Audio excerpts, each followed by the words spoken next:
አሚን መልቲሚዲያ ፕሮዳክሽን መጅኑን ዲያሪ ልብ አንጠልጣይ ታሪክ ክፍል 7 ደራሲ ሙከረም ተራኪ ረዚቃ መሐመድ ለቻናላችን አዲስ ከሆናችሁ ላይክ ሼር እና ሰብስክራይብ በማድረግ ቤተሰቦቻችን እንድትሆኑ በታላቅ አክብሮት እንጋብዛችኋለን። ከዓመታት በኋላ እናቴ እኔም ብላ መምጣቷን ሰማሁ። እናም ኢሻ ሳይሰገድ መሄድ ወደማልፈልግበት ወደ አክስቴ ቤት ተጓዝኩኝ። አክስቴን አልፎ አልፎ በመንገድ ላይ ባያትም እንደ ባዳ ፊት ነስታኝ ታልፋለች። በአንድ አጋጣሚ እኔ በምሰራበት ታክሲ ተሳፍራ እየሄደች ሂሳብ እንዳትከፍል ዝም ብላትም ያንተን ቅራቅንቦ ሳንቲም ማን ይፈልጋል ብላ ሳንቲሙን ከፊቴ በተናብኝ ሄዳለች። የአክስቴን ባልባየውም መንገዴን ቀይሬ መሄዴ ግድ ነበር። ምክንያቱም የዛን ዕለት የደበደበኝና የሰደበኝ ገና ስለሱ ማሰብ ስጀምር እንድደነግጥ አድርጎኛል። መርየምን ግን ከሩቅ ለሩቅ የእይታና የአይን ላይን ግጥምጥሞች ባለፈ እሷ ወዳለችበት መሄድ ራሱ ያንገሸግሸኛል። ነገር ግን ዛሬ ላይ የናፈቀችኝና የናፈኳትን እናቴን ለመገናኘት የመርየምን ጥላቻ፣ የአባቷን እርግጫና የእናቷን ግልምጫ ከወዲያ ትቼ እናቴን ለማግኘት ከደጃፋቸው ቆምኩ። በሩን በዝግታ ስቆረቁር በዚሁ ግቢ ተከራይ የምትኖረው ሀቢባ በቀዳዳው ካጮለቀች በኋላ በሩን ከፈተችው። አሰላሙ አለይኩም ሀቢባ። ወአለይኩም ሰላም፣ እንዴት ነህ? በሩን ተደግፋ ቆመች። እና አክስቴ ቤት አዲሷል አይደል? ፈራ ተባ እያልኩ ጠየቅኳት። እኔ እንጃ፣ ከሰሞኑ ግን አንድ ጅልባብ የለበሰች ሴትዮ በተደጋጋሚ የመጣች ከአክስትና ከባሏ ጋር በጣም ይጨቃጨቃሉ። ምን እንደሆነ ግን አላውቅም።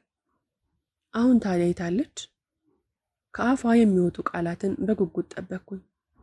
የለችም። እነ መርየምም ሌላ የተሻለ የሚከራይ ቤት አግኝተው ነገ ሊለቁ ነው። በምን አወቅሽ? ቅድም ናት መርየም የነገረችኝ። ለአዲሱ ትምህርት ቤትም ይቀርብሻል ስትል ነበር። እና አትገባም አንተ? አይ ይቅርብኝ። ከገባው ሌላ ነገር እንዳይፈጠር በመፍራት ወደ ቤቴ ተመለስኩ። እሺ ብላኝ በቆምኩበት በሩን ጠረቀመችው። ተስፋ ቆረጥኩኝ። ከውስጤ ታምቆና ተዳፍኖ የቆየው የእናቴ ናፍቆት ተቀሰቀሰብኝ። እናቴን አገኝበታለሁ ብዬ ተስፋ ካደረኩበት ቦታ ስደርስ አጣኋት። ብቸኝነቴ ተቀሰቀሰ። እንባ እየተናነቀኝ ወደ መስጂድ ተመለስኩኝ። ውዱእ አድርጌ ከመግባቴ ኢሻ ሰላት መድረሱን የሚያሳውቀው አዛን ወጣ። ከአዛኑ በኋላ 2 ረካዓ ሰግጄ እጄን አንስቼ ጌታዬን ተማጸንኩት። የውስጤን ጭንቀት በሙሉ ለጌታዬ በሹክሹክታ ወጋሁት። ከዚያም ኢሻን ሰግጄ ወደ ቤቴ ገባሁ። ኢብሮም እረፍት በመሆኑ ከቤት አገኘሁት። ጎረምሳው፣ የት ቆይተህ ነው እስካሁን? እዚሁ መስጂድ ነበርኩ። አንተስ? እኔማ ቤት ሲደብረኝ ታክሲ ተራ ሄጄ ነበር። ደግሞ ባሉካህ ነገ የሚሸፍንልኝ ሰው የለም እንዳትቀር ብሎሃል። አይመቸውም አትለውም ነበር እንዴ? ምን ትሰራለህ? ልጅ አታጣባ? ትምህርት እስኪከፈት አትሰራ? ለዚህ አይደለም ይብሮ፣ እናቴ ከውጭ መጣለች እና እየፈለገችኝ ነበርና ከአክስቴም ጋር በእኔ ጉዳይ እየተጨቃጨቁ ነው። እናማ ነገ ልፈልጋት ነበር። ሌላ ቀን ትፈልጋታለህ። ነገ ስራ ብትወጣ ነው የሚሻለው። ባሉካዎቹም ሲፈልጉን እየሄድን እና ሲፈልጉ ካልሆነ አያሰሩንም፣ አያስጠጉንም። በቃ ባይሆን ተነግረውና ከነገ ወዲያ ብትፈልጋት ይሻላል። እሺ ምን አማራጭ አለኝ? በአጋጣሚው ተናደድኩ። በቀጣዩ ቀንም እኔም ይብሮም ወደ ስራችን ተመለስን።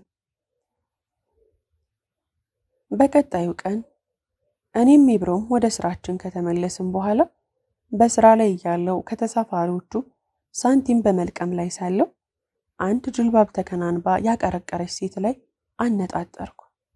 ትናንት ማታ ሀቢባ ጅልባቢስት ናት ያለችኝን ሳስብ ደግሞ እናቴ ትሆን እንዴ የሚል ሐሳብ ገባኝ። ነገር ግን ሂሳብ ለመስጠት ቀና ስትል በጣም ወጣት ሴት ነበረች። ሰዎቹን ከመዳረሻቸው አራግፈን ከመኪናው ልገባ ስል አጂብ በሚያስብል ሁኔታ ከርቀት እናቴን ተመለከትኳት። እናቴን ከዓመታት ወዲያ በአካለ ስጋ ተመለከትኳት። የልብ ምት ጨመረ። የሹፌሩን ጥሪ ችላ ብዬ ወደ እናቴ ተጠጋሁ።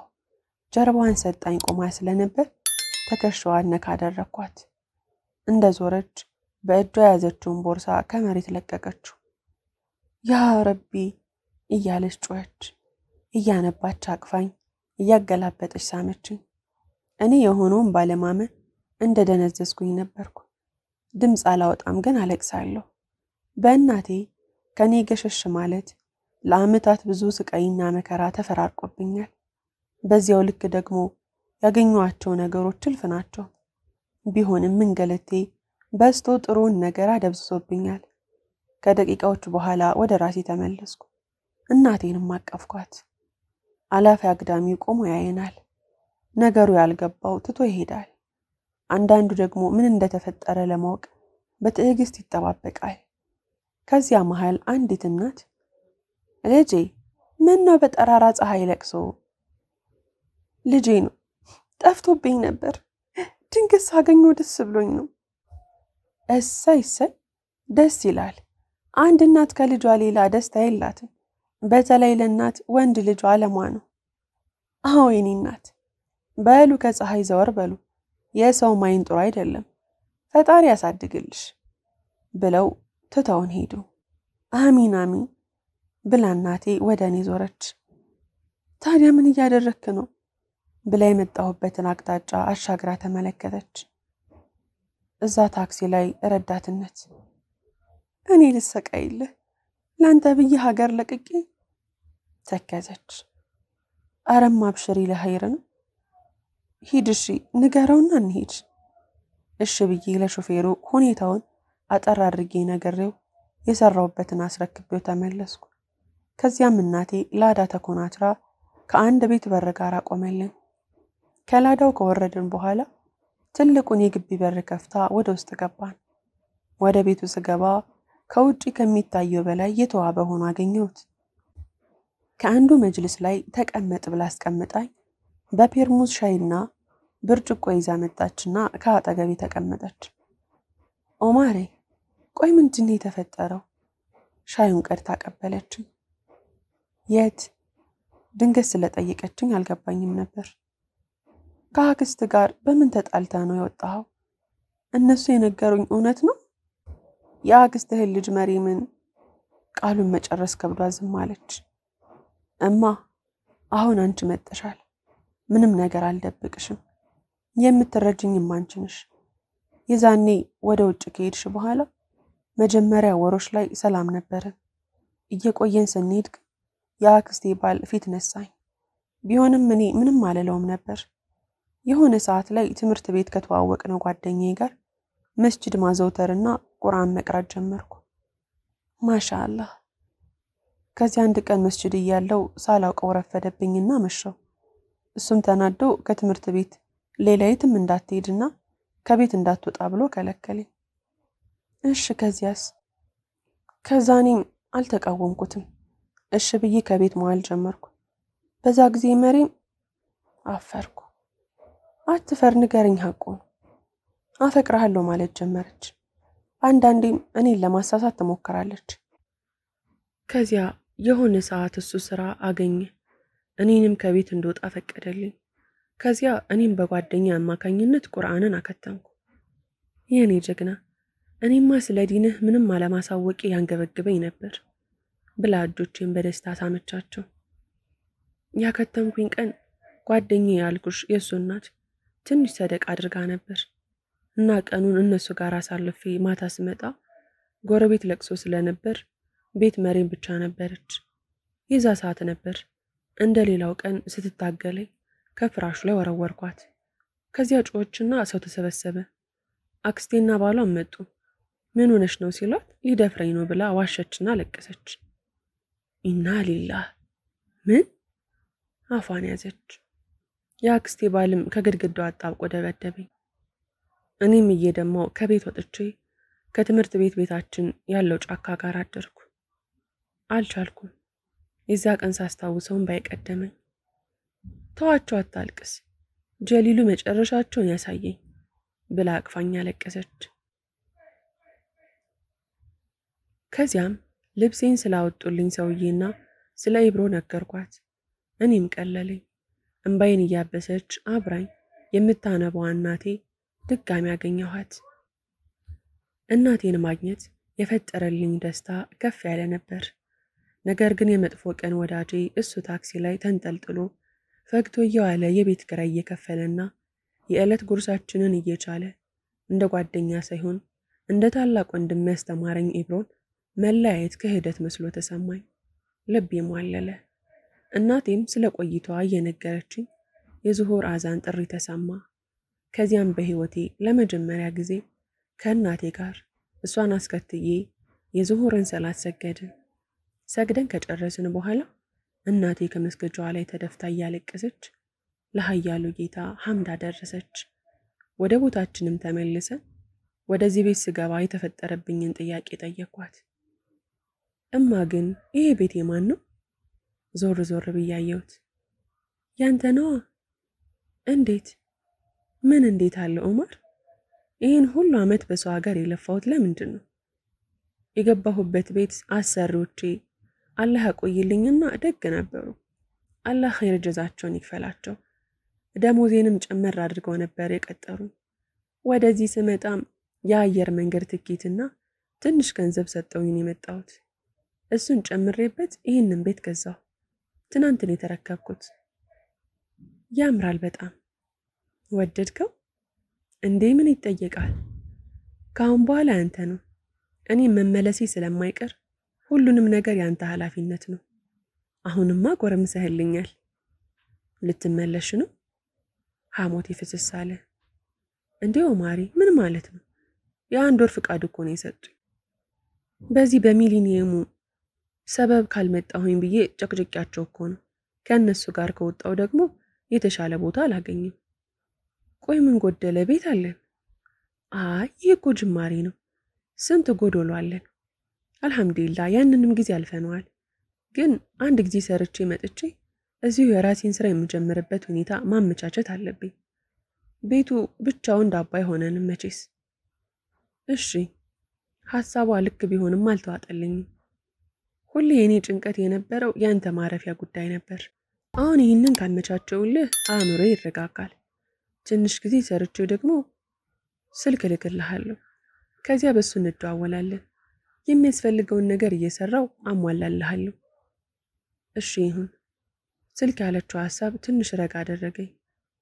ይሄ የረዳትነት ስራህንም ታቆመዋለህ። አፈር ከድሜ ግጭ የምሰራው ላንተ ነው። ያለፈው አልፏል። ካሁን በኋላ አዲስ ህይወት ነው። እሺ ግን እምቢ ልትል ነው? ተቆጣችኝ። ቁጣዋ ሁሉን አፍቆኝ ነበር መሰለኝ። ደስ አለኝ። አይደለም ኢብሮን ብቻውን ጥየው መምጣት ከበደኝ። እንደነገርኩሽ እናትም አባትም የለው። አብሮኝ ነው አስጠግቶኝ የኖረው። እሱ ከጓደኛዬም በላይ ነው። ውለታው አለብኝ። ዛሬን የተሻለ ነገር አገኘው ብዬ ባለበት ጥየው መምጣት ከባድ ነው። ምን ችግር አለው ታዲያ? ሁሌ የሚያስጨንቁ ነገሮች ያስጨንቀዋል። በቅርበት ባላቀው የልጅ ወዳጅም የኔም ወዳጅ ነው። ሊያውም ዘመድ ተብዬዎቼ በሸሹህ ጊዜ አብሮህ ኖሩ እና አብሮን ይኑር። ፊት ይፈካ። ምን ገዶኝ? አንተ ከፈልክ በሞላ ክፍል ካሁን በኋላ እኮ ትልቅ ሆነሃል። የሚበጅህ መወሰን የምትችልበት እድሜ ላይ ነህ። ይሄ ቃል ከአፏ እንደወጣ እንደ ጨቅላ ሕፃን ተነስቼ ተጠመጠምኩባት። ከጊዜያት የመከራ ወቅት በኋላ ከልቤ ተደሰትኩ። ከዚያም ምሳ በልተን ስለ ብዙ ነገር እያወራን ጀንበራ ዘቀዘቀች። ኢሻን በተመሳሳይ መንገድ ከሰገድን በኋላ የኢብሮ ከስራ ወደ ቤት መግቢያ ሰዓት በመሆኑ ተሳፍረን እሱ ቤት ሄድን። ወደ ሰፈራችን የሚያስገባው የላይኛው መንገድ በልማት ምክንያት ስለተቆፈረና ክረምቱ ጨርሶ ባለመውጣቱ ስለጨቀየ እናቴ እንዲመቻት በማሰብ በታችኛው በእነ አዩብ ሰፈር ይዣት ሄድኩኝ። የእነ አዩብንም ቤት ትኩረት ሳልሰጠው አለፍኩኝ። ከቤትም ገብቼ ኢብሮን ከእናቴ ጋር አስተዋውቄ እሱ አብረን እንዲኖር የማሳመን ስራ ጀመርኩ። እሱም ትንሽ ካንገራገረ በኋላ በእኔ ውትወታና በእናቴ አግባቢነት ለአንድ ሳምንት እንዲያዩና ካልተመቸው እንደሚመለስ አስማምተ ነው ትንሽ ልብሶቹን ይዘን ቤቱን ቆልፈን ወጣን። በመጣንበት መንገድ እየተመለስን የእነ አዩብን ቤት ልብ ብዬ አየሁት። ከግቢያቸው በር ጋር አንድ ተጠቅልሎ የተኛ ሰው ተመለከትኩ። ኢብሮንና እማዬን ምንም ሳልላቸው ወደ ተኛው ሰው በቀስታ መጠጋት ጀመርኩ። ልቤ በፍጥነት ይደልቃል፣ እግሮቼም ሲዝሉ ይሰማኛል። የተኛው ሰው ማን እንደሆነ የማወቅ ፍላጎቴ በመናሩ የለበሰውን ሸራ ልገልጠው ማጎንበስ ስጀምር ኦመር! የእናቴ ጥሪ ራሴን አስበረገገኝ። አቤት! የተኛው ሰው አጠገብ ስለደረስኩ ድምፄን አንሾካሾኩ። ምን እያደረግክ ነው? እብድ መነካካት ምን የሚሉት ነገር ነው? እኔንም ብርታት አስመታኝ፣ እንሂድ እንጂ። እሺ። ለእናቴ ብዬ የተኛውን ሰው ለማየት የነበረኝ ጉጉቴን ትቼ ተመልሼ ወደ ቤት ሄድን። ከኢብሮ ጋርም አብረን መኖር ጀመርን። ኢብሮም ቤቱ ተመችቶት ነገር ግን ለስራው ይርቀው ነበር። ቢሆንም አብሮን ለመኖር በመወሰኑ ተከራይተነው ከነበረው ቤት የነበሩትን ዕቃዎች ሙሉ ለሙሉ ይዞ ወጣ። ቀናቶች እንደ አውሎ ንፋስ ይነጉዳሉ። የዘንድሮ ዓመት ትምህርት ቢጀመርም እኔ ግን አጭር የቆይታ ጊዜ ላላትና ለናፈኳት እናቴ ቅድሚያ ሰጠሁ። እናቴም ብዙ አልተጫነችኝም። ቢሆንም ሰዓታት ምንም ፋታ አልነበራቸውም። የሷም የመመለሻ ጊዜ ተቃረበ። 1 ሳምንት ብቻ ቀራት። አንድ ምሽት ተሰባስበን የተጫወትን። እኔ ግን በቃ እንደ ዲያስፖራ አንድ ከተማ እንኳን ሳልጎበኝ ልመለስ ነው። ሳቀች እማዬ። እኛም በወሬያችን መሃል ባነሳችው ድንገተኛ ሐሳብ አብረናት አሽካካን። ኧረ ማሚ ይኸውን ያለው አይደል ዓመቱን ሙሉ ከሰፈር ከከተማ ለዚያውም ቀን በቀን የምሽከረከረው። ኢብሮ ጨዋታውን አደረው። እንደዛ ከሆነማ በቃ የሆነ ቦታ ተዝናንተን እንመለስ። ወሬውን መርካት ያስኩት። እሺ ቦታ መረጡ። ከከተማ ወጣ ያለ። ለምን ሐዋሳ እንሂድም? እዚያ ለስራ ምርጥ ሀገር እንደሆነ ሰምቻለሁ። በዚያ ላይ አሳ የሚባለውን ነገር በልቼ አላውቅም። ትይሽ አንተ ደግሞ አሳ እዚህ ሳንበላም። ሐሳቡን ውድቅ አደረኩበት። እና የት እንሂድ? ደግሞ ቦታ እንደሚያውቅ ነገር የሰው ሐሳብ ይተቻል እንዴ? ተበሳጨ። ለምን ሐረር አንሂድም? ሐረር ያልኩበት የራሴ ምክንያት አለኝ። እዚያ ምን አለ? ጫት ለመብላት ነው። አንደኛ የእስላማዊ ይዘትም ታሪክም ያላት ከተማ ናት። ሁለተኛ ምን? ኢብሮ ፈጠጠብኝ።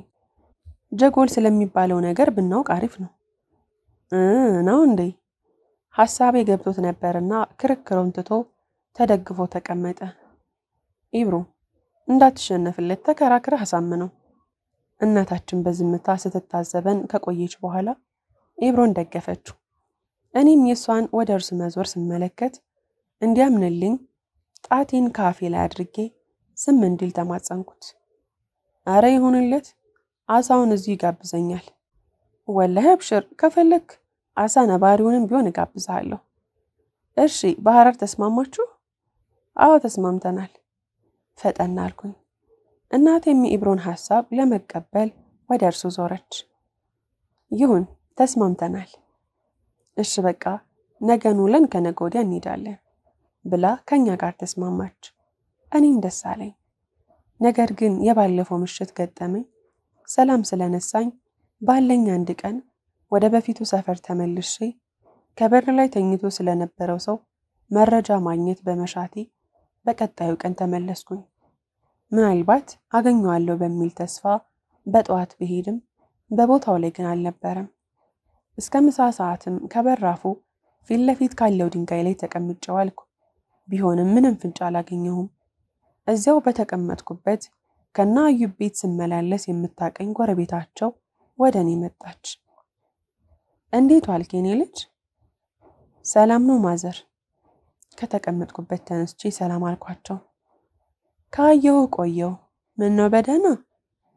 አዎ እዚህ በር ጋር እኮ ባለፈው የተኛ ሰው አይቼ እጄን ወደ በሩ ጠቆምኩ። ተወኝ እስኪ። ያ እርጉም ሰውዬ ልጆቹን ወላጅ የላቸውም ብሎ ነጣጠላቸው። እንዴት ማዘር? ጓደኛ አዩብ ነው። ይኸው በረጅም ጊዜ አንዴ እየመጣ እዚህ በር ጋር ያድራል። የሰፈሩ ሰው ልብስ ምህልም ቢሰጠው አሻፈረኝ ብሎ ሰው አይጠጋኝ አለ። እና መቼ ይመጣል? ግራ ተጋብቼ ጠየቅኩ። ከትናንት በስቲያ ነበር ያየሁት። እንግዲህ ሳምንት 2 ሳምንት ቆይቶ ይመለሳል። እሺ በጣም አመሰግናለሁ ማዘር ብዬ ተስፋ ቆርጬ ወደ ቤቴ ተመለስኩ። ከሐረር መልስ እሱም ማግኘት ቅድሚያ እንደምሰጠው ለራሴ ቃል ገባሁ። በቀጣዩም ቀን በያዝነው ቀጠሮ መሰረት ከውቢቷ ሐረር አመሻሽ ላይ ደረስን። ክፍል 8 ይቀጥላል። ታሪኩን ከወደዳችሁት ላይክ፣ ሼር፣ ሰብስክራይብ ማድረጋችሁ እንዳትረሱ።